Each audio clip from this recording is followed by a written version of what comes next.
going on YouTube? It's your boy Vince, and today we are back with another reaction. Today we're back into the worst parents on my 600-pound life. Now I'm about to be brutally honest with y'all. These are the one type of people I have no sympathy for. I just cannot feel it, bro. It's ignorant what they do. It is ignorant, bro. You know what I'm saying? And I'm not gonna lie, I'll acknowledge that I victim blame a lot. You know what I'm saying? I can be a victim of victim blaming, you know what I'm saying? And I be doing that, you know what I'm saying? But I'll always acknowledge it and be like, all right, maybe I'm victim blaming. But in this situation, they are not the victim. They are not the victim. This is the most ignorant thing you can do, bro. You are 600 pounds for what?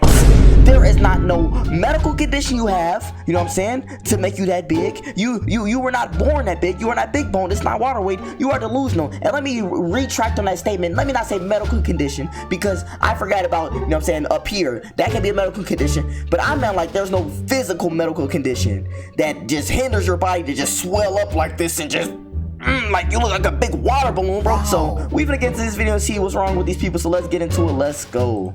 Be aware of the damage I am doing to my son through overeating. These last 6 years have probably been pretty miserable for him. Now his friends baking him at school. Patients on my 600-pound life suffer the consequences of their weight. Pretty often, their families end up suffering some terrible consequences of their own. I can't. I know I'm not gonna keep pausing a lot, y'all, but I'm just saying that is a big body bag, a big sack. I'm not sitting there dry washing this grown lady. You are not this like you, bro. Come on now. There's nothing wrong with you, bro. You better get your big butt up and go in the shower, bro. I'm not turning you around and wash you butt naked, bro. You are too big.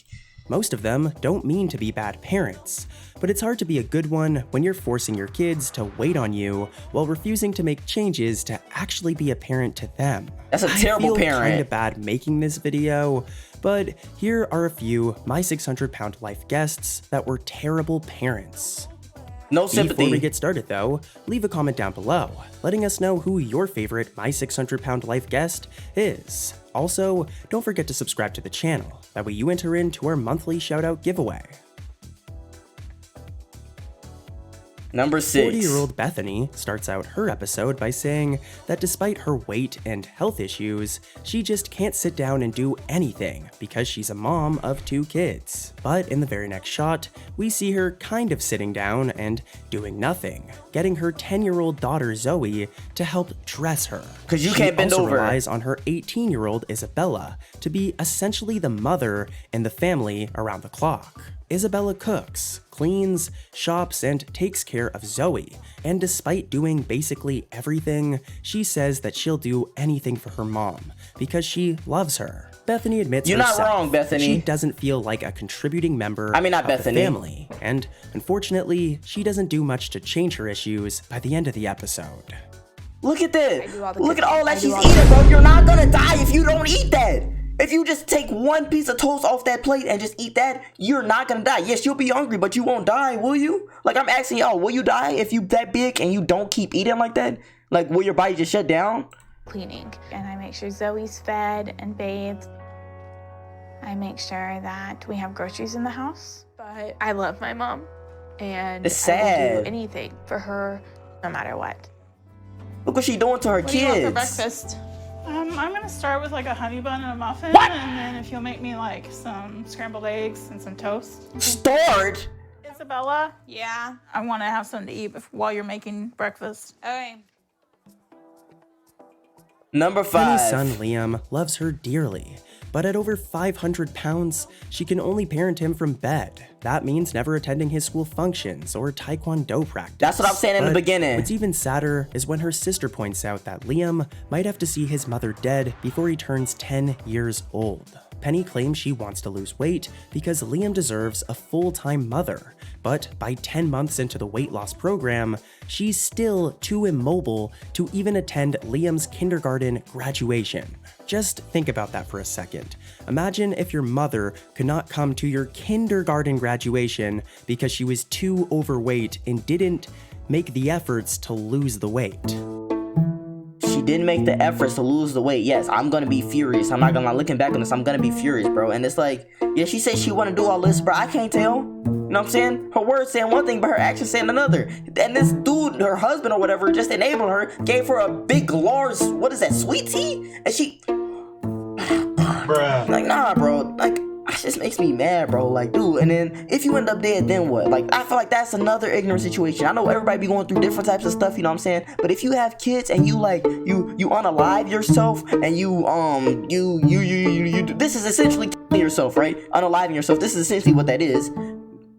Like, I just feel like that's not fair. That's not fair to the people around you, because when you have this baby, you have responsibilities to be like, okay, I'm about to take care of you and teach you as long as I can, and you end up taking your own life. I'm not gonna lie, if anybody sides with that, like, it's like, I just feel like you could be sympathetic and empathetic towards what they were going through, but I can't look past the fact that they got kids and they did that. You know what I'm saying? It's one thing to die on accident, but if you die on purpose, bro, I can't respect it, especially if you got kids. Moving on, Penny later changes her tune of wanting to be a better mom by claiming that she's done more with Liam than mothers who have to go out in the workplace do, and makes an empty-sounding promise that she'll be at his next event. Excuses. In the end, when Penny went back to Maryland, she excuses her lack of progress again by saying she doesn't have to be an ideal weight because Liam has seen what she'll do for him and that he's supposedly proud of her.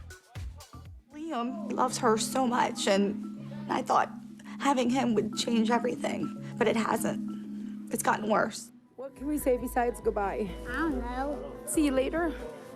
That's I don't ever have sad. to be an ideal weight in Liam's eyes because he's seen what I'm willing to do for him. And he's proud of me. No, he's not. He just don't know yet, bro. He's too 50-year-old young. Pauline is bordering on immobile and needs help with just about everything. And her niece comes over a few times a week to help her in the bathroom. But her full-time caretaker and the real victim of her episode is her 21-year-old son, Dylan. As Pauline's only child, he's been taking care of her basically his whole life and does everything from cooking to grocery shopping to hauling her into the van and driving her down to Houston. Dylan says he loves his mother, but that he can't wait for the day that he doesn't have to help her every day and can get on with his own life. Pauline is very aware of the damage, admitting that the last 6 years must have been miserable for him, and that she could possibly ruin her son's life if she doesn't get hers under control. Please It's get it pretty under heartbreaking control. to get to the end of her episode and to see Dylan still trailing along by her wheelchair and looking downright miserable. Hey, Dill, go grab some breakfast with me. I totally feel like he's the parent and I'm the kid. I love my mom, but since she's this heavy, whatever I'm doing, I have to stop and just take care of her and help her. I am very aware of the damage I am doing gotta to my live his son life, through bro. overeating. I know that's These your last mom, 6 but years have probably been pretty miserable for him. number 3, bro. Before we go to number 3, bro, that's another crazy situation, bro. Like, dude, I'm not gonna lie.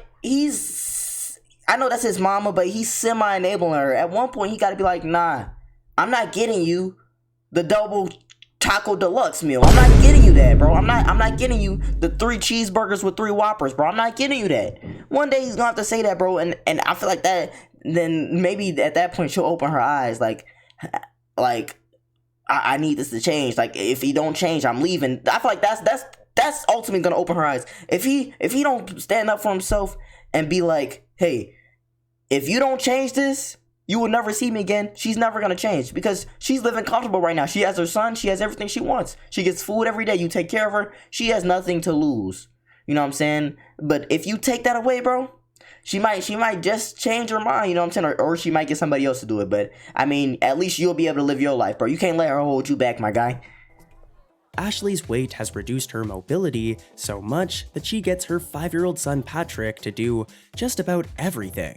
With her truck driver husband 5-year-old. on most of the week, every household chore falls on him, including laundry and even bringing her food, essentially replacing his childhood with basically being his mother's servant. Ashley also admits that she's scared he's learning a lot of her eating habits, 4 hot which dogs? is pretty concerning with parents and kids on the show. Now, I will give Ashley some credit, as she definitely lost isn't weight. the worst offender on this list. Plus, no, she in the didn't. end, she does make an effort to lose some serious weight and starts being a better mother to Patrick. I just can't do it on my own. It's hard for her to walk, so I do the stuff that she wants me to do every day. We put him in the dryer, pretty please. Look what he got to do now. If he fall and hurt himself. Our food is mostly what Pat can microwave or carry in here for me to prepare. And it scares me that he's learning a lot of his eating habits from me. Hey, It don't scare you enough though. It's not scaring her enough for me, because if it did, she wouldn't be doing it. But I'm trying new things each day to work through how I feel, instead of avoiding it until I get overwhelmed. Without him, I'd be lost. That's a good son, man, but he gonna grow James up. K has been bedbound for 3 years and depends on his enabling girlfriend Elisa and his daughter Bailey to help him with everything. He's developed cellulitis on both legs. Oh my A God! lot of yelling at his helpers due to the pain when they're trying to wash or move him. Not really a pleasant situation for anyone. Wear their James gloves! admits that he can tell that it bothers Bailey a lot from the way she looks at him. Bailey even says her mom pulled her out of school to help out, which must have sucked. She feels that a father should be the one taking care of his daughter, but she accepts the caregiver role because she's not just going to let her dad die. To make things worse, What? she's miserable knowing that he's He's killing gotten even himself. worse. What do you mean let him die? He's killing himself. You're not helping him by cleaning him up, dude. Like, I mean, you are helping him, but dude, he's gonna keep eating. And that she's going to be helpless to do anything about it. That's disgusting. My mom pulled me out of school because I have to help my dad. My dad's gotten worse, and I'm worried that he's close to losing it all. He basically already has. I can tell that it bothers Bailey a lot. Then fix it. I don't feel like that I should have to be a caretaker to my dad, I'm- because a father is supposed to protect and take care of his daughter. Just in case. But it's my dad, and I'm not gonna let him just lay there.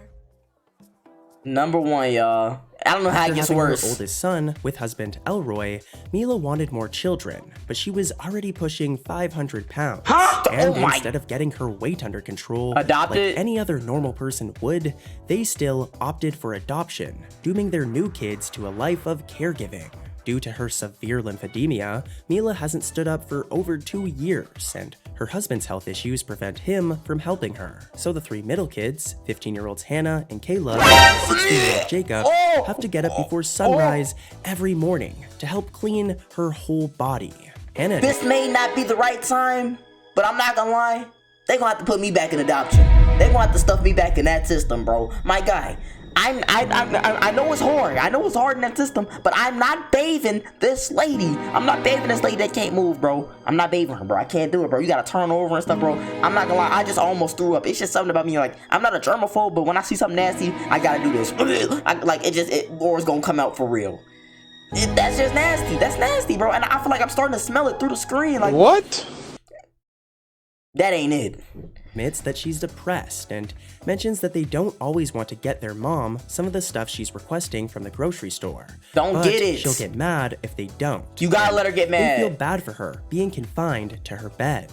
Eventually, we get to see how she acts when she doesn't get her way, when she demands her son to pick up her food order. Here, just take a look at this. It's a little heartbreaking, and you gotta feel bad for the kid. I'm depressed. Like, real depressed that she can't get out of bed. If she ever passed away, she wants me to take care of the kids. None of us wants to lose our parents, and it really hurts to know that they don't get the update they will pass, and we don't want to lose them. You open? No, ma'am, we're not yet. What time you open? We open at 10:30. Oh, okay. Can I place an order for pickup? Yes, ma'am. Go and pick What? up my pizza right now. I think I'll let you know. No, right now. Go get the pizza right now.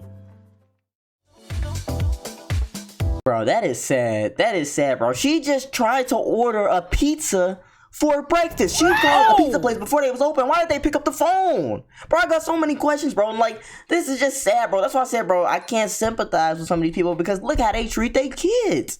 First of all, the adoption center's bogus for keep giving you these kids knowing you can't take care of yourself. That is ignorant, you know what I'm saying? That is wild. Like, how you gonna keep adopting these kids knowing darn well you still need to be taken care of. You just adopting servants. That's like almost like slave work. You know what I'm saying? Like, dude, I'm not picking this lady up and moving her around and dry watching her, bro. That's just inconsiderate. Like, that's what I like. That's one of the main points I talk about, like when you like with obesity, you know what I'm saying? Like, I feel like you like y'all say, oh, it's my body and stuff, but you know what I'm saying? Okay, it could be your body. You want to be fat, just don't inconvenience me if you want to be that big. You know what I'm saying? Like, once it start becoming an inconvenience to me, it's not just your body anymore, my guy. Who's gonna bathe you? Who's gonna clean between them crevices and them cracks? I'm not getting in there, bro. I'm not, bro. So, like, I don't know, especially when they got kids, like, it's honestly sad. So, it's like, it's hard for me to sympathize, but, like, I really respect the people that turn their life around, because this is, like, one of the hardest situations to come back from, you know what I'm saying? Like, the people that be obese and then get down on, like, a healthy size, you know what I'm saying, and enjoy going to the gym and all that, that's the people, like, I respect. I really respect it, because that takes a lot of willpower and a lot of, you know what I'm saying, discipline. So, I mean, I don't know which one y'all think was the worst out of all these. I'm not gonna lie, it was definitely the last one for me. Like, they sitting there turning around, wiping her and stuff, bro. I ain't gonna lie, that was not it. So, I don't know, man. It's like, I just be trying to sympathize, but it's like, they make it real hard for me when they got kids and stuff. Like, it's just like, how did you get there and why did you get there? Like, they just need to do some self-reflection. They need that one person in their life to be like, no, like the kid at the end, they'd be like, no, I'm not getting you that pizza, bro. It's 10:30 in the morning, bro. You know what I'm saying? Let me get you a scrambled egg or something like that, like just one egg or like some lettuce or something, some vegetables, something, bro. It takes those type of people. It don't take the people that's like, oh, let me get you a pizza. Let me get you a big sweet tea. You know what I'm saying? You see this lady can't even walk. You gonna give her a sweet tea, bro? That's just not it, bro. So, I don't know. Y'all let me know which one's the worst one to y'all. That was the worst one to me. And y'all know, if y'all enjoyed the video too, make sure to comment, like button, notification button, subscribe button, on button, because guess what? You gotta lose weight. We're going.